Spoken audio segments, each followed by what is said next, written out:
Yeah. I fuck with Wu-Tang. That's who I went on tour with in Europe. Like my first time in Europe. That's dope. This is fucking Lil Flip sitting next to us. Yeah, bro. dude. Yeah. I can't Wu-Tang. That's fine. The Wu.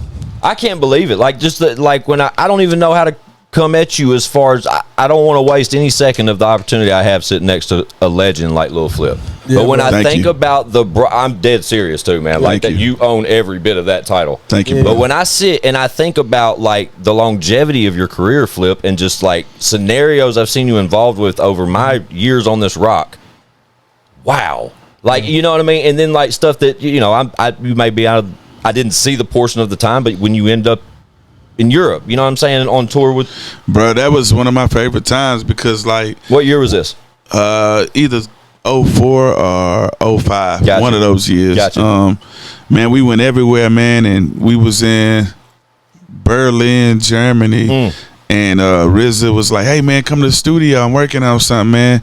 I want to get a record with you, man." And it's for the Blade Trinity soundtrack. So Okay. I ended up being on the Blade Trinity soundtrack, and I put my cousin Big Shasta on the hook. Yeah, So he's Shasta's singing the the hook, bro. and they play it in the movie, but they just play the hook. So I'm like, shit. damn, Shasta, they playing. They could have played a little part of my verse, man. split it up, son, yeah, yeah. man. But it was cool. So I was able to do that and tour with them. And I met Wu-Tang Clan I was in middle school. So 9-5, when they were promoting METHOD, man, I had just got home from church, and it's a store called Stick Horse. It's not there no more. It was next door to this store called Active Athlete where we get our shoes at, and that's still open. Yeah. And I was up there, and some guys pulled up in the van, and they hopped out. And I could tell they weren't from Houston, you know what I mean? Yeah. Just by the demeanor and how they wear the clothes. Yeah. Because they had on the Timbs and you know, what are they, like the Havana Joe shoes, you know, the shoes, Okay. the back. Like, so they had on, you know, either Timbs and the way they talked was different. I could tell they were from Houston. And, you know, they approached me, like, Method Man, like, hey, this is my new cassette single, the maxi single. This is back when they had, like, you know, 4 records on there, 5. Yeah, maxi singles. I remember Yeah, them for so sure. and they was like, "Yeah, man, we Wu-Tang Clan. You ever heard of us?" I said, "I haven't." I said, "Well, here, take this." And so I took it and I jammed it and stuff. So I put people on Wu-Tang before, like they just blew up. Yeah. And then you fast forward to like 8 years later. Yeah. We label mates. Yeah, that's wild. as So fuck. now we label mates and we're touring. Yeah. And they put me on the soundtrack. And then when I just did the BT Hip Hop Awards in October, as soon as I show up, I see Method Man because we did a Loud tribute because they were on Loud as well. 'Cause So Pat was there too doing it. yeah. 360 Outlet. We were all label mates. So Yep. I see him. First thing Method Man tells me is, "Hey, I owe you a verse."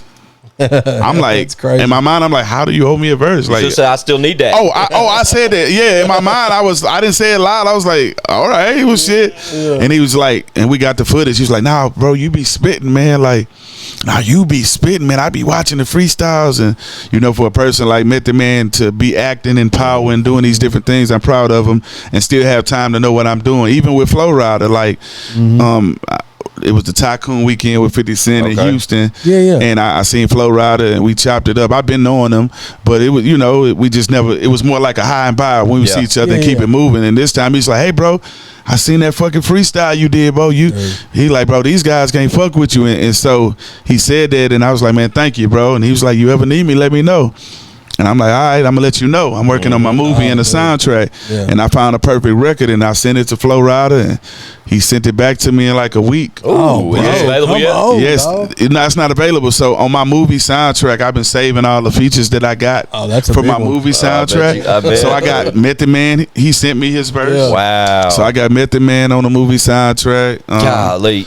But you caught the fact, sorry to cut you off, the fact that you said, though, you caught Wu-Tang still in street soldier mode. You know what I mean? Yeah, back then. In especially. middle school. Yeah, and then later on, we label mates. Well, later on, and you got a record. and then I go on tour with you, Bruh. and then I got the Chad, and like, so they always been cool. RZA, all that, man. So, you know, RZA, let me know when you need me in some of the movies, man. For sure, he be killing the movie. Yeah, I like what's the one with the Iron Fist movie. Yep. Like, I fuck with that, man. I love the filming, man. So, hey, RZA, I'm ready. Back.